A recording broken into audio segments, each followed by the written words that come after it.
Okay, so when we get in.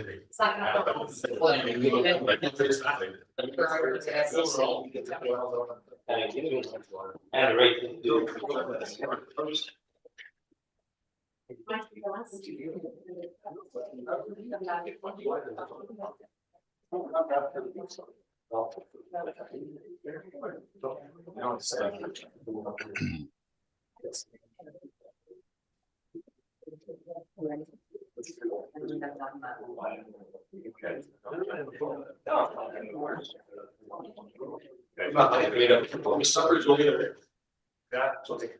Just let you know.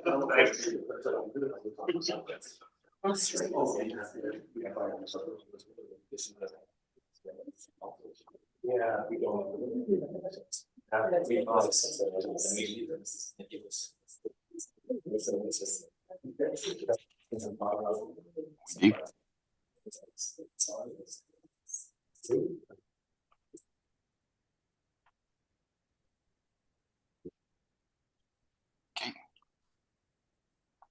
Yep, that's good. Yep. Yeah. No, for sure. John gave me a heads up today. Okay, thanks. Bye-bye.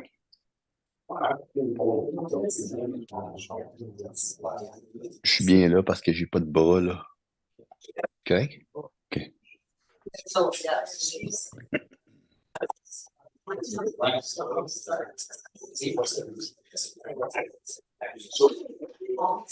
All right, we're just gonna start with the land acknowledgement. No need to rise, we don't have a canvas. La ville de Cap-Spacing et son conseil reconnaissent que nous nous trouvons sur le temps traditionnel de la Première Nation Municipal dans le traité 9 qui abrite également plusieurs nations. We will continue to work in collaboration towards reconciliation in a healthy and mutual manner while sharing responsibility and accountability for the health of this land. Please note that this meeting is being live streamed. The content being streamed may be subject to copyright protection.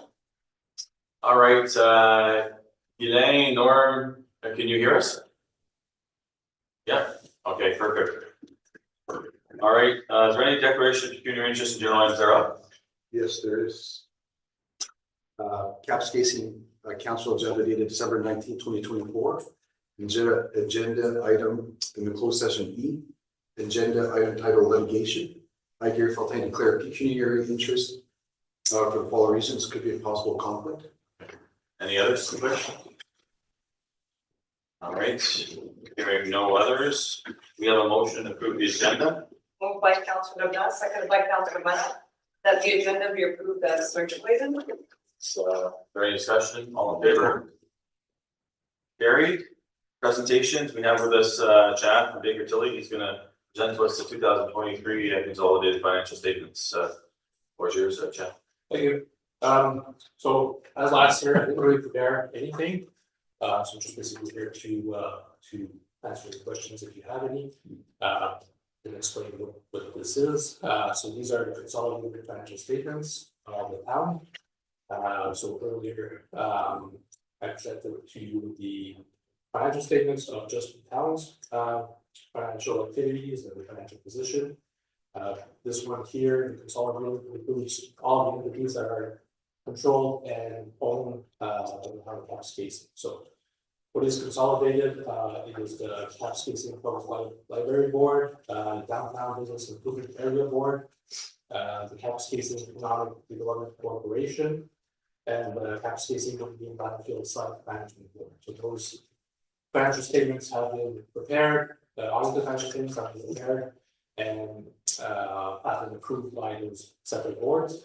What we have here is we include all those transactions and those balances into these financial statements. Anything that is owed between those companies and the town are eliminated. And it also includes the government business enterprises, so the share of the town's investment or the loss of those solar companies. So in that would be Cap-Spacing Energy and offers its subsidiaries.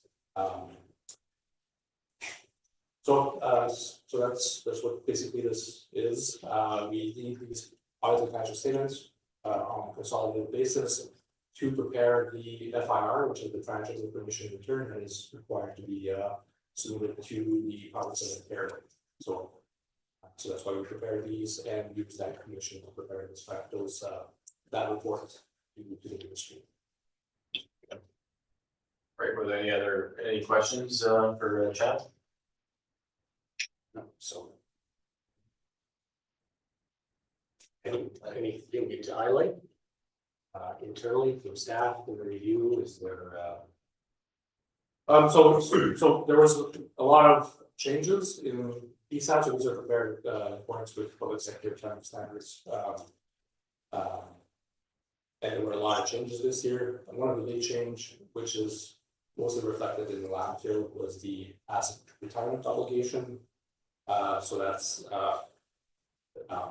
the way to do the accounting for that has changed, but in the landfill, there was already a liability set up for that. So it's to account for the future cost of closure for the landfill. So we already had the figures for that. It's just the way the accounting is done for that has changed, and we had to retroactively change last year's statements because the accounting standard was effective on January 1st, 2023, but you have to retroactively apply it, so we have to restate the 2023 figures that are presented in these financial statements. So is there still enough money in the landfill board? Yeah, so it's a funded reserve. It's a funded liability. So money is going to put aside for that purpose on a yearly basis. So that board is fairly healthy. That board, yes, there's so if you look at the balance sheet or the statement of financial position, there's actually current deposits of $2.5 million. That's all in the landfill. It is to for that liability, which is 3 point something million as well.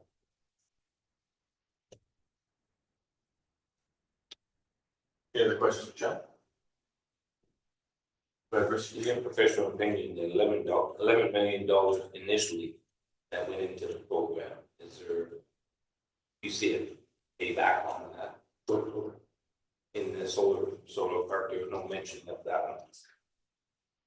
The money that's pulled from this company? Yeah.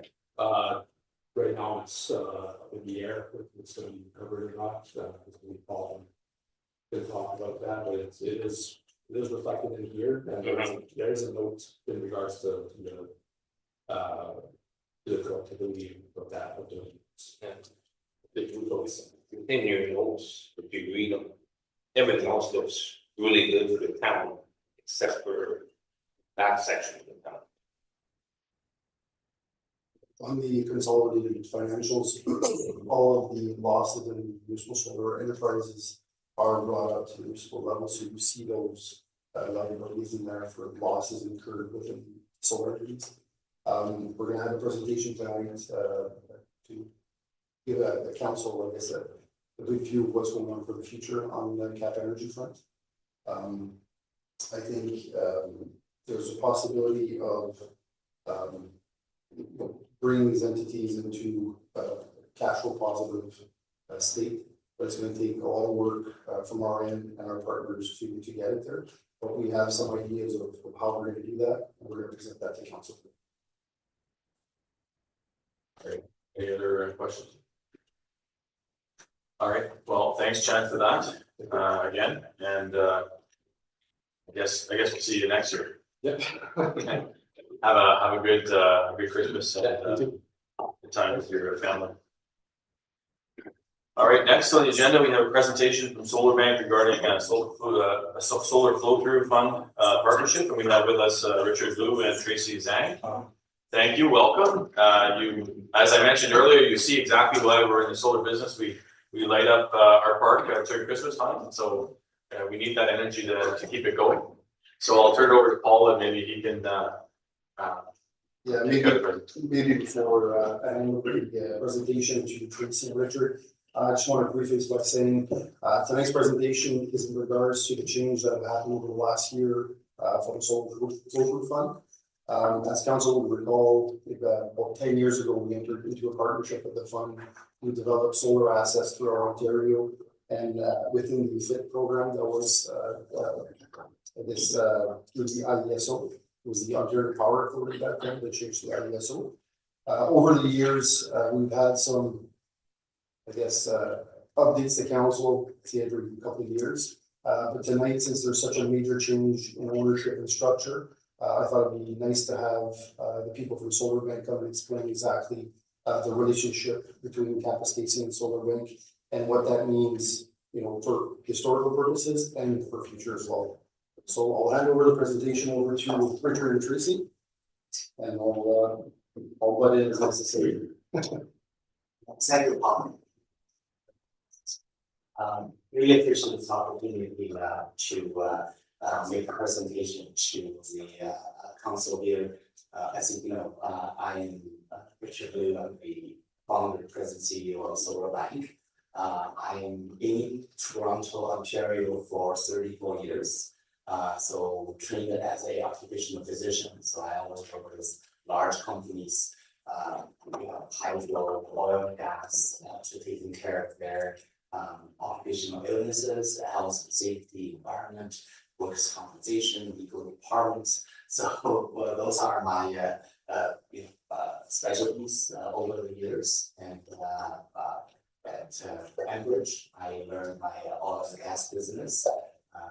From hydro, I learned how the wire business work, and eventually got the province into the Green Energy Act, working with then Finance Minister like Duncan and other technology ministers. So as a major person, province to the Green Energy Act. At the end, Queen's Park suggested that I should put some skin in the game. So that's where I left my vice president and the chief conservation officer position from hydro, started my own business. So that was 2007. My first solar project actually was 2003, so 21 years ago. So I'm still standing. So you can see the future is certainly bright. I made solar cells in Dresden, Germany. I made silicon in Waterloo and Sarnia. I made solar panels in Korea, in Taiwan, in China. So eventually, families here, and I also ran Sky Solar's European division for a few years, building energy projects, all the way from Spain all the way to Germany, in different countries. But eventually, family really calls, so I come back to Toronto and start this business 2013. So over the years, we started as a developer, very small developer. At the end of the day, we grew into a aftermarket in Ontario. 2017, the Green Energy Act stopped, so we went to the States, and now we are a major player in the States in community solar area. And so I'm happy to go over what we have been doing, what we are doing, where we want to do, and leads to our strengthening our current business relationship and moving forward. Richard, can I ask you to move forward just a bit? It's just because people online are going to have a hard time to hear you and see it. I moved the mic there closer so they can actually. Sorry, yeah. So if you look at the company, what's the purpose of the company? I think when we say the future is bright, because we operating in a macroeconomic environment where we are a price taker.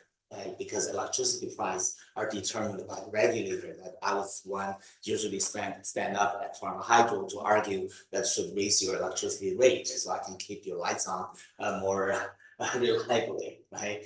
In that environment, we look at this one. What is our purpose, right? We deliver power as long as the sun shines, because we don't pay for the fuel cost. There's no one accepting need to pay for lights, right? So there's no fuel cost, there's no carbon cost, and also there's very low maintenance cost. I think, you run this solar system for a number of years now, compared to the big thermal plants my dad builds over his professional life. I know my maintenance cost is really not significant, right? So our purpose now extending into, in addition to deliver electricity power, we are starting to deliver computing power. This is really in light of the province's announcement or report that in the next 25 years, the demand in this province will be 4 times than it is today. And all of them, or some majority of them, are going to 2 areas. One is the demand from data centers. Then another one is the demand of EV infrastructure, right? So from our perspective, we want to be ahead of the curve to start to work with municipal partners like this to say, can we site a data center in, and also the province encourage us to come to north of the lake, right? So that's where we will say, we're delivering electrical power, we're extending our offering to computing power, right? If you look at this one, this is really, you can see how we deploy our resources and expertise, right? Large scale development, we so far have sites in Nova Scotia, in Ontario, in Alberta, in Manitoba. Those are 100 megawatts and above. And that's where we paid Hydro lots of money for them to connect us. But they will take 3 years to connect us, just the interconnection. So now we are reaching out to our data center customers to build their data center on site so that we can consume the power on site and send the data through your fiber networks to the customers. Okay?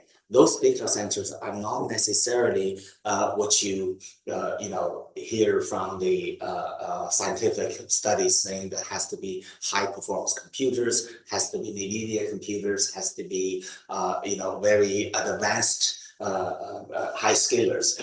We all go to the bank. The bank records are all on the server, so it could be a server farm. That's a data center. We all play games, and those games has to sit in some computer. Those computers sit in a house, in a warehouse, right? That's a data center, right? Of course, you hear people, the Amazons of the world, building a gigawatt of centers. Those are the ones to train robots, to train the cars, so Elon Musk doesn't have to drive and sit in it, and it will take him somewhere. Right? Those are probably, not in the immediate future of the SolarBank, but we are building the other ones, right? So moving down the stream from generation to transmission, we're currently building a 60 megawatt hour battery storage for the Ontario grid.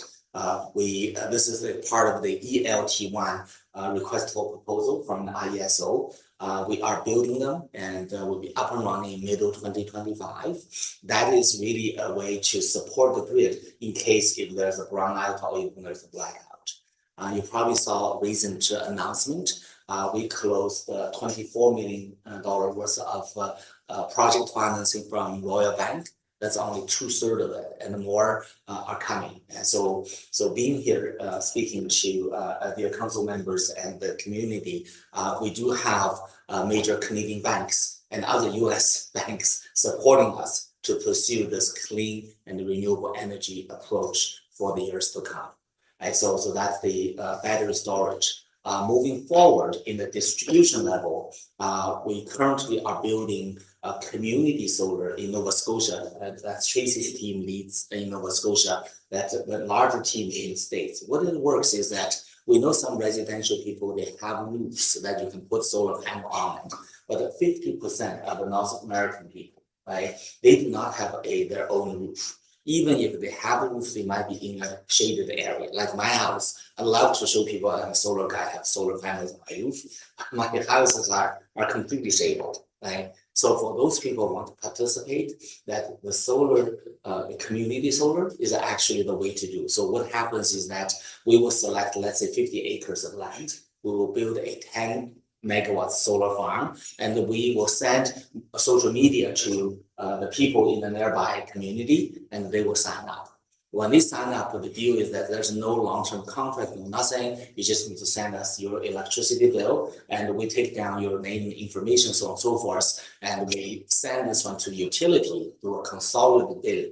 So what happens simply as your electricity bill have a line saying you're paying for water heaters or those kind of line, right? So there'll be a community solar line that you get 10% discount. It's a major thing in the US for the in 22 states. And we play in quite a few of the states. Nova Scotia starting, and we're hoping Ontario will start. We're hoping Alberta will start, but we are at the full front of this full initiative. Right? So that's the community solar. We working with Solar Flow Through Fund, working with Camp Stacing, working with White Sand, working with community co-ops. We also own about $160 million worth of assets, which are the FIT assets in Ontario. Those are community solar assets in New York. And also we own a few municipal power purchase agreement for upstate New York cities, because those cities, they want to be net zero.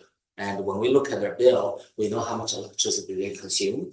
They are nowhere near this, big town here. They are small. Okay, so we look at this one, we will build a dedicated solar farm and supply them power for the next 35 years, very competitive, right? So that's on the CNI side.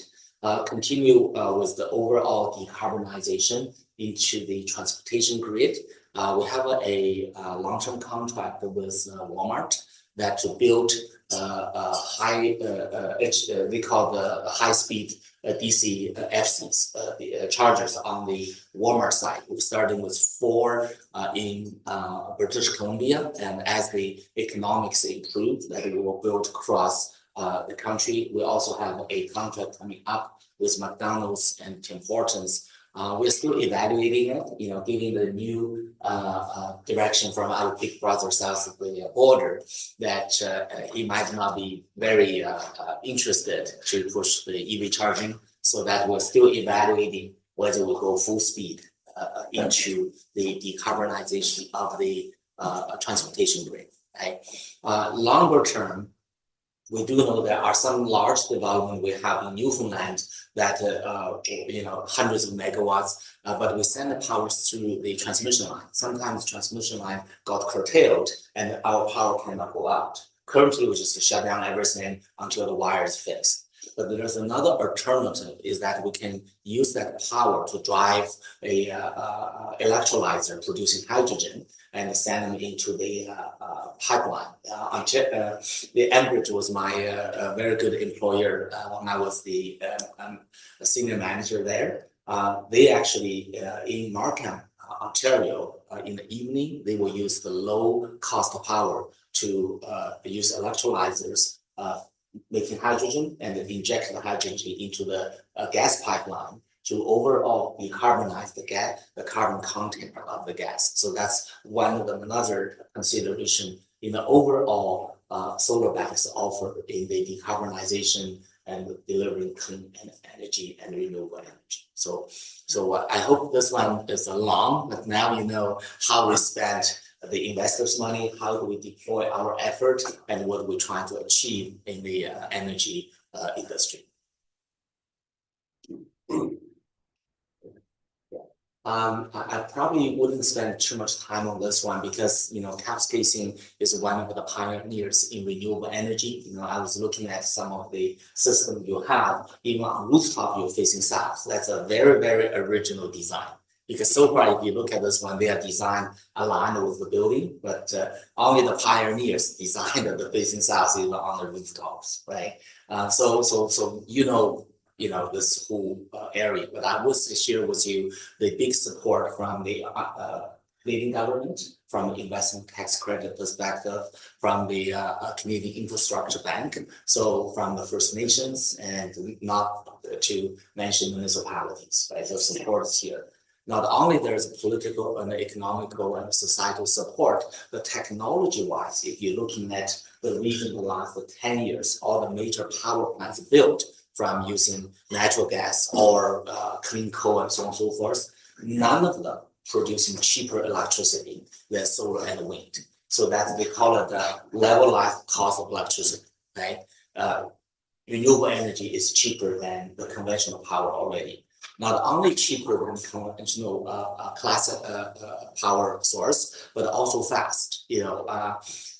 We got approached by Ontario Hydro, by Westinghouse, saying that when will we be able to deploy some of the smaller nuclear reactors? You probably know province already agreed to do four 300 megawatt SMRs in Bruce Power's area, right? We are looking at something around 5 or 10 megawatts to support the community, support the data center, right? They are wonderful.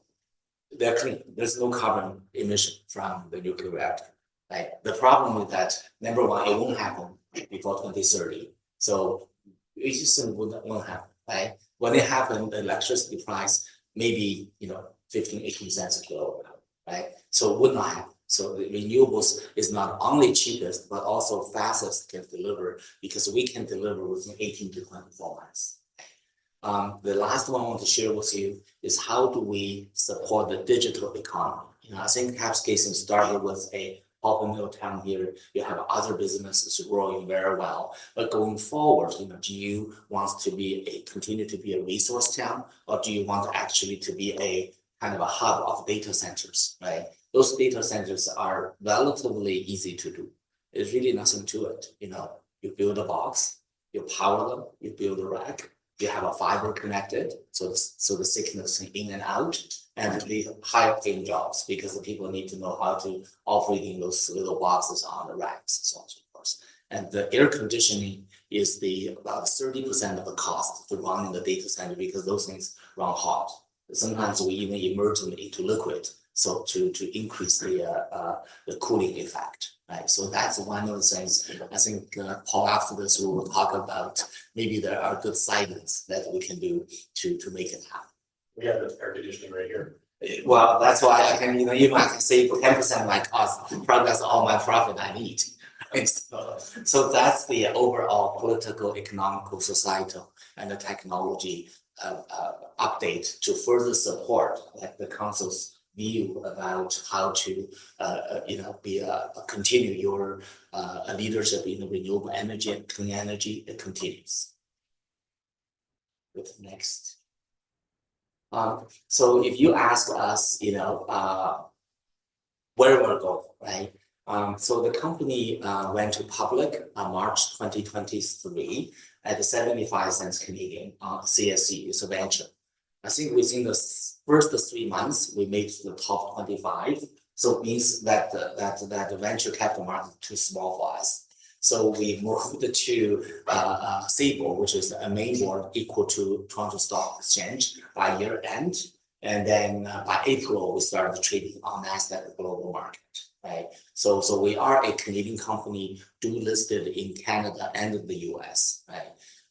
In the next 3 to 5 years, this company will have about 100 million revenue from the traditional business model, which is develop, build, and operate. But we will not own it, right? Because we service Honeywell, we service Charlie Philly Cheesesteak, we service True Capital. Those are the major investment funds. They want to own it, but they need people like SolarBank to do the development for them, to do the construction for them, to do the operation for them.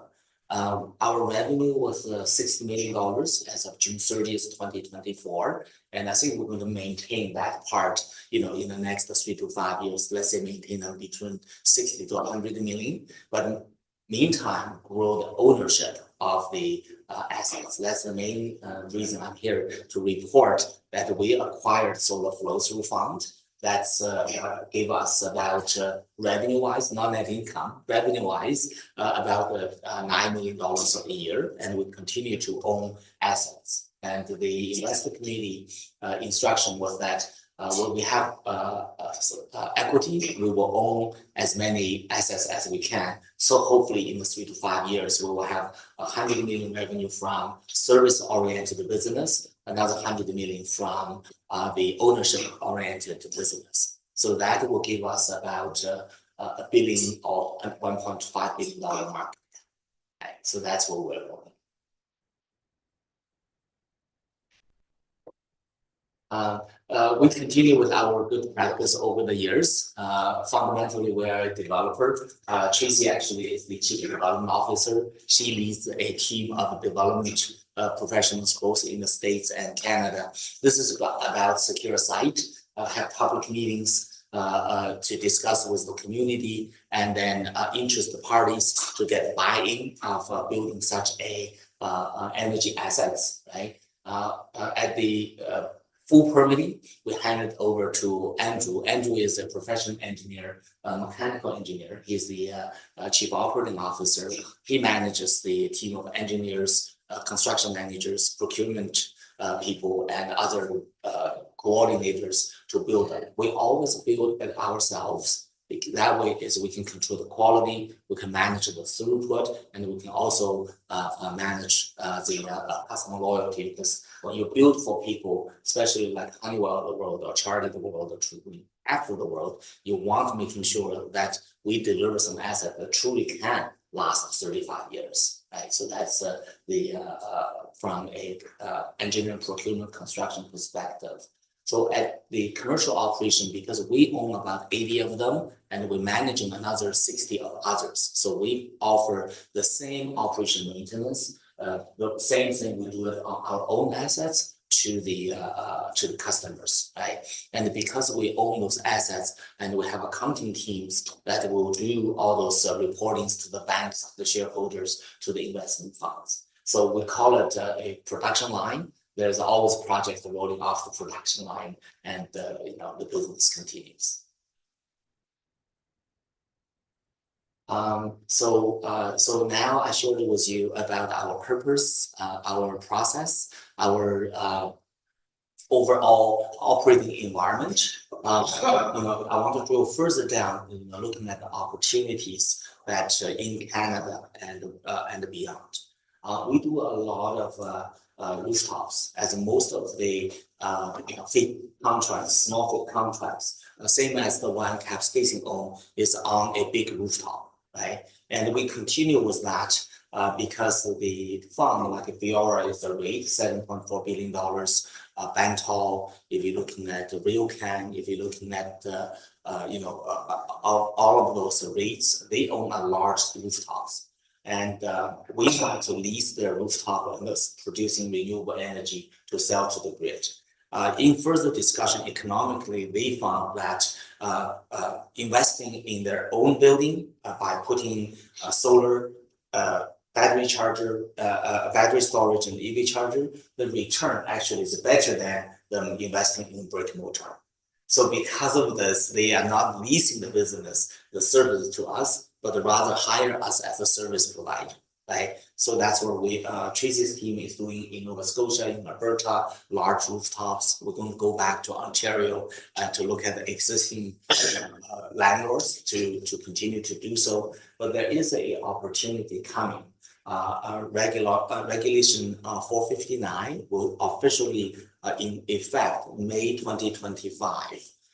In Ontario, that your electricity bill is two parts, right? Mainly is they call it global adjustment. It's basically the people using power at peak times, right? That's the major cost. They call it GA cost.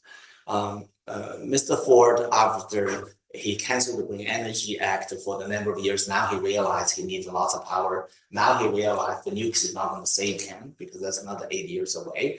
And so now he's coming back to us to say, we would like to participate in request for proposal, right? We see not a problem. We'll certainly do LT2.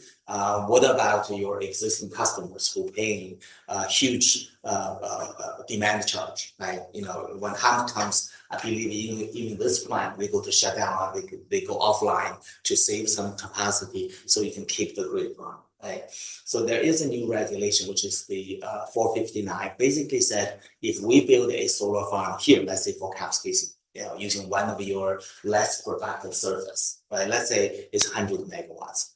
That Tracy's team can find 20 GA customers, basic companies pay global adjustment. Each one on average, they need like 5 megawatts. So those companies will sign a power purchase agreement with us. So they will buy power from a solar farm built here. Right? Those are all virtual. There's no additional lines. It's basically a monetary transaction, as you right. So that way they don't have to pay GA. So they basically can get out of this GA arrangement. So we are talking. We have the full list of who are the global adjustment participants. There's a list that's through the government relations we have. And so one of the purposes here is after the discussion, I will say, is there a place that we can start to build those ones, because we will find customers and sell power to them. Right? So that's allowed value. So that's number one. The second part I mentioned of the community solar is not in Ontario yet, but LT2 is coming. The LT2 actually got upgraded to 1.5 gigawatts. That's how much power that the Ontario needs, because of, they said in the next 25 years, the demand will quadruple, right? So us being the one can deliver cheaper and faster. So we are going to bid into the LT2s. What we are thinking is that because we have ground mount already, those ground mounts usually have additional space that we could bid into additional battery storage with 0.5 acres of land. We can do a 20 megawatt hour battery storage, and that's what we are doing for the 3 we're building now, right? So we'll be looking into additional, how do we use our existing site, existing interconnection, existing permitting to expand on that site, right? The next one is that come to the large scale one. We're thinking to secure, let's say 500 acres-ish, right, to build about 100 megawatts each, that either we build into the LT2 or we build the solar powered with battery backup and maybe some of the CHPs for data center. So those are the 3 areas I want to bring to your attention that we'll be looking for in Ontario.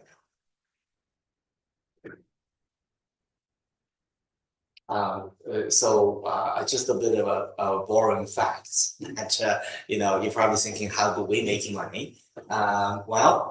With the virtual power purchase agreement, because our existing ownership, that will continue the same economic arrangement, right? And that's how we make money. But just in a data center, usually people, when they rent the space, they pay, I don't know, $20 per square foot. That's about it, right? Plus some common areas. In the data center, what we charge is usually about $150 per kilowatt per month. That because they're really using our power, right? Then in addition, that they use electricity, so we will charge them a rate that is negotiated. In New York, that's about 18 cents. In Atlanta, that's about 14 cents. In caps casing, I think we can give them a rate. They might move their little gadget here more often than anywhere else. So that's about this slide.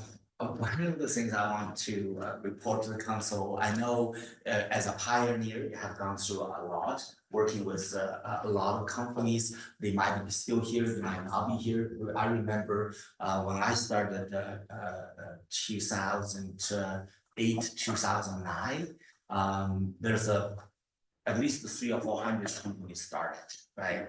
I can tell you less than a handful still around, and then they probably all went to international, which means they got to the basement, right? But we are still here. So one of the things I want to share with you is that I really appreciate the years of relationship we have, because from utility perspective, I always emphasize on a floor protection, right? Yes, we can make more money, but most importantly, let's not lose money. So that's where, if you look at this chart, that's from the first year I started the business on the way till now, you can see, Tracy's team got half of the market in Ontario. We currently, revitalizing those sites. We went to New York, and then you can see the revenue growth significant from $1 million or $2 million went to $60 million, right? So that's where I will say we are no longer just a developer, no longer just a constructor, no longer just the service providing operation maintenance. We are capable of working with, I would say, reputable customers or partners to moving things forward.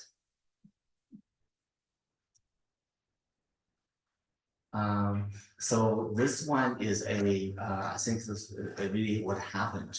So when I started SolarBank back to 2012, 2013, that the solar flow through fund also started at the same time. So I know Matt, Henry, Fred, John Kozak, those people from day one, right? So the business arrangement is that they raise flow through Canadian renewable conservation expense money to fund risky development, but someone has to do the work. So we are the one actually taking that money to develop projects for them.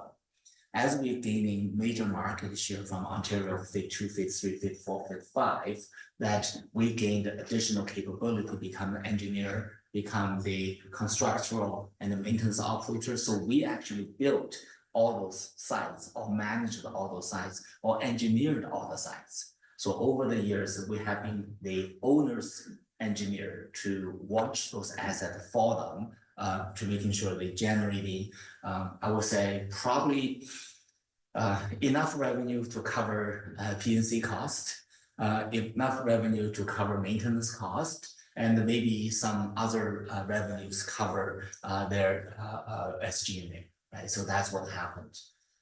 The unit holders are 600-700 of them. Those are the people, high net worth individual people.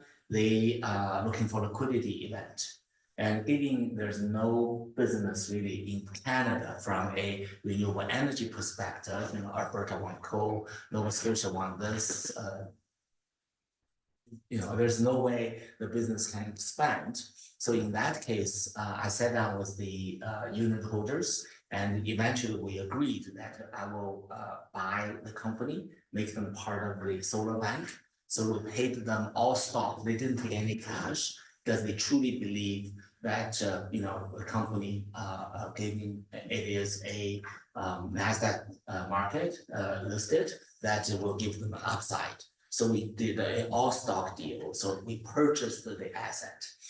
We purchased the asset. We closed it in July the 1st of this year. So that's where we were able to have the team to work out a spreadsheet, because I know we have agreement in between. There are unanimous shareholder agreement, there are funding and royalty agreement. I know in the past years that you probably did not receive much distribution. So I also own other ones with caps casing, OFID GM, also with White Sand, OFID RT, and we were able to achieve an agreement. And then you did receive a payment from the OFID GM. So when I took over this company, I sat down with them, I said, you know, what is it, right? So they were able to come out with the funding and royalty agreement. One of the thing, you know, I guess it's no one's fault. In the funding and royalty agreement, there's no specific numbers in the agreement. Basically, it is we agree to agree, right? So how do you execute, right? So I sat down with the team, we run the models, and eventually so on and so forth. We take reference with OFID GM, which is very high. You know, obviously we'll bankrupt them. We also take a look at the revenue to see how much cash you have. So eventually we were able to deliver a new Schedule B with the numbers and so forth for your consideration. I would say now being a asset or partner with a public listed company, you know, I will make it happen, right? So that you know, it's not just the good talks, but you know, I think once a year we got to fulfill the contractual obligations, right? The accounting team currently is in the team building with the SolarBank accounting team. I think Matt is the present CEO of the fund. He is a chairman of the board. And then John Kozak and Fred John are consultant to the company retained for completing the integration, to completing the legal action against ISO for canceling our contracts, retained for restructuring of the PNC debt and the restructuring of all the SPVs. We actually, just between two of us, we have a lot of agreements and there's no operational efficiency, right? So what we are in the process, I will come back to you as we get the PNC on site first. PNC now is in the process of consolidating 50 of those term loans into one. And imagine, if you have 50 term loans, how much administrative things you have to do, right? So I will be coming back to you to say, we have together, I think there's a chart later on, how many SPVs, right? So we'll be able to consolidate them to simplify our business relationship and set a solid foundation going forward as we working with you with your existing asset base, as we're moving into the virtual power purchase agreements and LT2s and even data centers, that we have a cleaner, more solid foundation to moving forward. The structure is the same. I think the municipality has an economic interest of 50.1. We have economic interest of 49.9. We continue to be responsible for operations, for long-term debt, and for the overall health of the assets. So there's no change in terms of unanimous shareholder agreement. There's no change on the economic arrangements. It's just building it on a more solid foundation and grow it, make it bigger.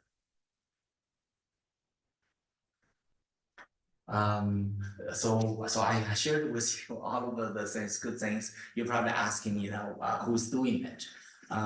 We have about currently about 20 people. We're moving to 30 people covering both countries. But it's a production line. There's only 4 stations. You only need four people to man the station. So Tracy is the first one. She manned the development station, and then Andrew is the second one. He mans the EPC, and then we have Fiat runs the operation maintenance, and Sam, who's the CFO, who runs the overall financials. So that's all the board members and the people in charge of each of the production stations. So I will stop here, and I know I didn't ask if there's any questions, but I will stop here, and maybe there are some questions. Just before we go into more technical questions or financial questions, there's going to be a presentation of goals on the actual payout statements and all that for you. Same company that's in Sault Ste. Marie right now doing the battery storage. We are in discussion with Rob, who is the CEO. I'm also in discussion with the steel company, the CEO, about how to provide them with cleaner and renewable energy. So the conversation is still at the conceptual level because the ISO have a concern about we as a private company, how do we work with the regulations, and Rob as the CEO of the utility, how do they work with a non-regulated business? So there is something. Any other questions? Thank you very much for the presentation. You covered a lot of information in a very short period of time. I probably should come back to Sammy annually. So you are an important partner of ours. So I will come back to Sammy annually. I was just curious about a piece of information you communicated earlier in the presentation about one of your, I'm not sure if it's an actual initiative or potential initiative regarding using some electricity to produce hydrogen through electrolysis and putting it directly into a pipeline. Is that to mix with natural gas, or is it? Yes. So what type of use could tolerate, how much hydrogen could be tolerated in a pipeline of I guess methane to What use is that to people? So when I was the safety officer for Enbridge, I was responsible for the safety of the pipeline, the fugitive emissions. We do the liners and we do the pigs surrounding through the pipes, making sure that they so on and so forth. So in the infrastructure, in the ground, you have different advantages for technology. The latest one is more of a high density plastic. They actually can handle a little bit more, but the old days of those cast irons and so on and so forth, they probably will not handle much. So the overall calculation that Enbridge did in front of the National Energy Board, because Enbridge is under pressure to decarbonize the natural gas. Dear members of this council, natural gas is one carbon with 4 hydrogen. There's only one carbon. If you take that one carbon out, it's hydrogen. You know, so you couldn't do it, right? So the engineers studied the integrity of the pipeline. I think currently the technical limitation is 10%, right? And that 10% will mix with natural gas for 2 reasons, 2 purposes. Number one, when we use natural gas cooking, so obviously you're burning 90% natural gas, 10% hydrogen, which is safe. Right.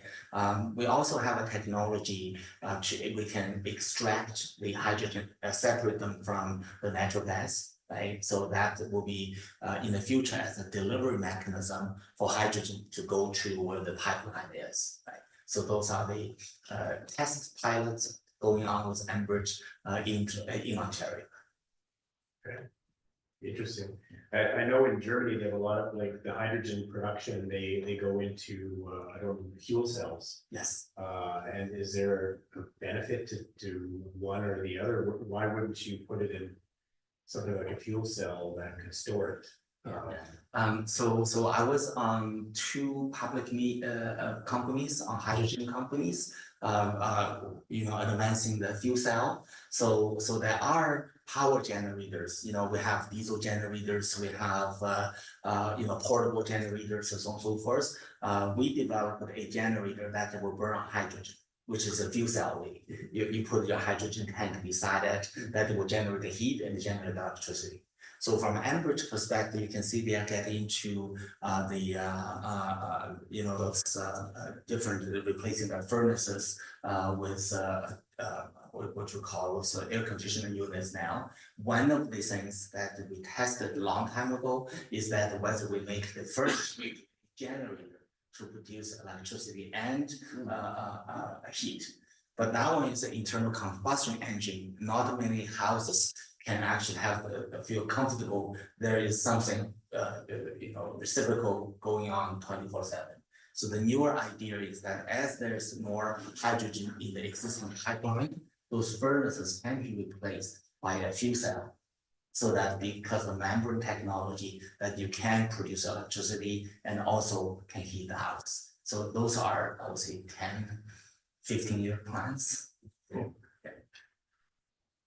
There's lots of things going on that as we have an aging infrastructure, the challenge always is that to replace them, to fix them, business as usual, or we adapt to new technologies that are enabling more the different applications. I got one other question. I was interested in understanding when you talked about the need for land. Yes. In terms of installing solar farms, and you've seen a lot of different proposals around different uses for land and how certainly competing interests and how best to use land and what you get the most value from your land for. And up here, it may be very different than elsewhere in the country. So I'm just curious about the strategy around private versus trying to acquire crown land versus competing with other land uses. What is the approach? We have 3 principles. Number one, we're not taking any agricultural land, right? So that's from zoning perspective. That's also from soil classification perspective, right? You know zoning, so I will not spend too much time on zoning. If it's zoned for agriculture, we will not touch it, right? And the second is the soil class. In Ontario, the soil class 1, 2, and 3. So those 3 classes are primarily agricultural soils. that we wouldn't touch it, right? Then, I think it's all the way to class 8 that we're probably taking on more of the 6s and 7s and 8s, right? So that's in terms of soil class and the zoning. Overall, what we are doing now is that we go after a lot of brownland and close landfill sites. If you look at our recent publications about Geddes, about Manlius, about Steuben County, about Tewksbury, those are all municipalities in upstate New York. They are the dump site of New York City, that they really just move the things to Buffalo and so on and so forth. After years, they just cover it. And, it's basically forever, right? So what we are now is that we're going back there, that we will acquire the surface and work on the solar farms. So that's the second one. We will go after the land that permanently out of commission. So that's what we will use. And now I want to talk about large ones. So it comes to economics, it comes to utilization. So in Nevada, in Arizona, they have a lot of places really, even cattle will not have find grass to eat, right? So for those land, that what we are doing is that we will acquire those land, or release the land, of course, we will not acquire them, so that the farmers have income, the municipality have tax income, and also the community have some discounts, electricities. So those are the three kind of principles in land. Coming to here, and I was thinking, it's really about a municipal plan, right? Do you, because every municipality, your constituents have a vision of what this community would like to be, right? Tracy's people is in Nova Scotia a lot. You can tell a lot of places they will say, we'd like to live in the good old days. We really don't want to see it. We say thank you and we move on, right? But there are places that they basically saying, we were industry town and we had a lot of income, Guysborough, for example. 75% of their municipal budget is from business relationships established with people like us, right? So their people are super happy, right? They even thinking to build a space center over there to launch something from Nova Scotia, right? So that's where I would say, not only required by regulation that we need to have the municipal support resolution to see that we can work here and it is bringing something meet the local desire, right? But also we will say, a lot of the land, the region Ford said, I need to go to north of the lake. It doesn't see economic booming in this area unless we actually bring in the data centers, the renewable energy things and so on and so forth to this part of the land.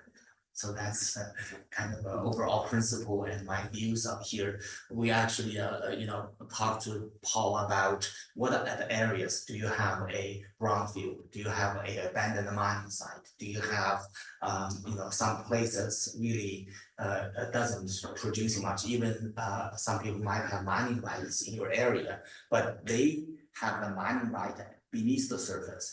They may not have the right for the surface. You couldn't do anything on the surface anyway because they're mining them, but we can put solar panels, battery storage.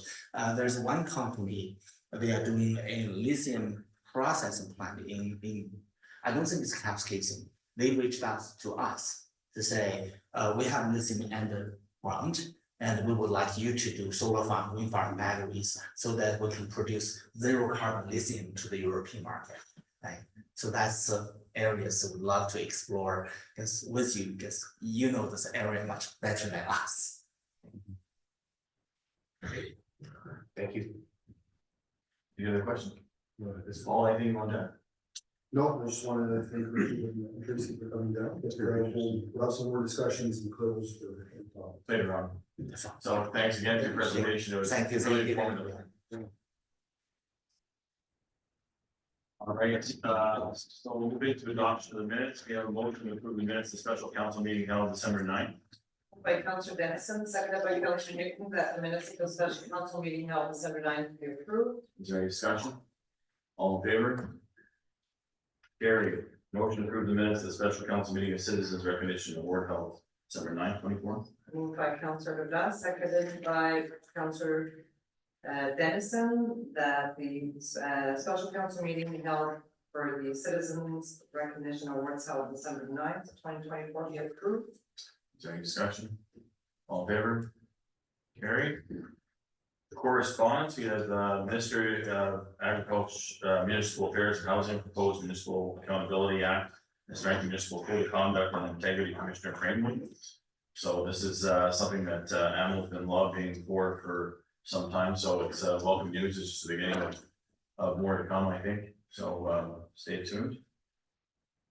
Motion to approve the 2023 consolidated financial statements. Moved by Councillor Dennison, seconded by Councillor Manock, that the Corporation of the Town of Kapuskasing audited and consolidated financial statements ending December 31st, 2023 be approved. All in favor? Carried. Motion to call on Ontario government to amend Ontario building code. Moved by Councillor Dennison, seconded by Councillor Manock. It reads, whereas Ontario is facing affordable housing crisis with many residents struggling to secure safe and affordable living accommodations. And whereas the crisis for homelessness in Ontario continues to affect thousands of individuals and families necessitating urgent and effective housing solutions. And whereas the current Ontario building code contains regulations that may inadvertently hinder the development of affordable housing by imposing excessive costs and barriers on individuals and developers. And whereas current building code regulations may restrict the development of innovative housing solutions designed to address the needs of homeless individuals and families. And whereas an increase in affordable housing units is essential to promote economic stability, community well-being, and social equity within Ontario. And whereas providing pre-approval affordable housing plans can streamline the construction process, reduce costs, and facilitate quicker access to housing for those in need. That the Council of the Town of Kapuskasing hereby calls on the Ontario government to amend the Ontario Building Code to include provisions for pre-approved affordable housing plans specifically aimed at supporting low-income and homeless individuals, including number one, standardized designs, creating a set of pre-approved housing designs that meet the safety and quality standards while being cost-effective and quick to construct. Number two, flexible design standards allowing for innovative building designs and materials that meet affordability criteria while ensuring safety and livability. Number three, community integration, ensuring that these housing designs can be integrated into existing neighborhoods in a way that respects community character and promotes acceptance. Number four, to support the diverse models, including options for various types of housing, such as tiny homes, modular units, and converted shipping containers that cater to different needs and preferences. And further, that the Council of the Town of Kapuskasing encourages the Ontario government to engage with stakeholders, including architects, housing advocates, and service providers to develop these pre-approved plans that effectively address the needs of low-income and homeless individuals. And further, that this resolution be provided to the Honorable Doug Ford, the Honorable Paul Calandra, the Honorable Michael Carsa, Ministry of Children and Community Social Services, the Honorable Victor Fidelli, Minister of Economic Development, Job Creation and Trade, Association of Municipalities of Ontario, Ontario Building Officials Association, and FANA. It's very discussion. All in favor? Carried. So we have a motion moving to close. Moved by Council Manock, seconded by Councillor Newton, that council move to closed session pursuant to section 239(2)C, 239(2)E, and 239(2)I of the Municipal Act regarding leased property in the municipality's interest, potential and ongoing litigation involving the municipality, and information supplied in confidence by a third party that involves contractual negotiations. All in favor? Carried. So I'd ask if he and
report from closed.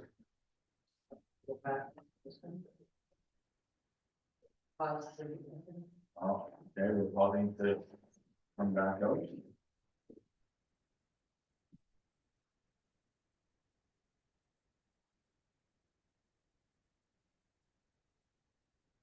Technology, I love it. So council went in closed session to be informed to be informed about possible partnerships between SolarBank and Energy Spacing, and that council supports that further investigation on options and bring back a formal proposition for approval. Okay. You're moving second. Moved by Council Leonard, seconded by Councilor Newton. All in favor? Carried.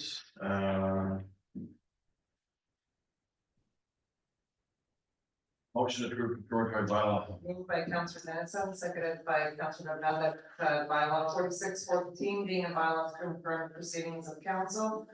Be enacted and passed, that the corporate seal be affixed thereto, and that the bylaw be signed by the mayor and the clerk. All in favor? Carried. Motion adjourned. Moved by Councilor Newton, seconded by Councilor Foxton, that this meeting be adjourned at 8:22. All in favor? Carried. Merry Christmas, everyone.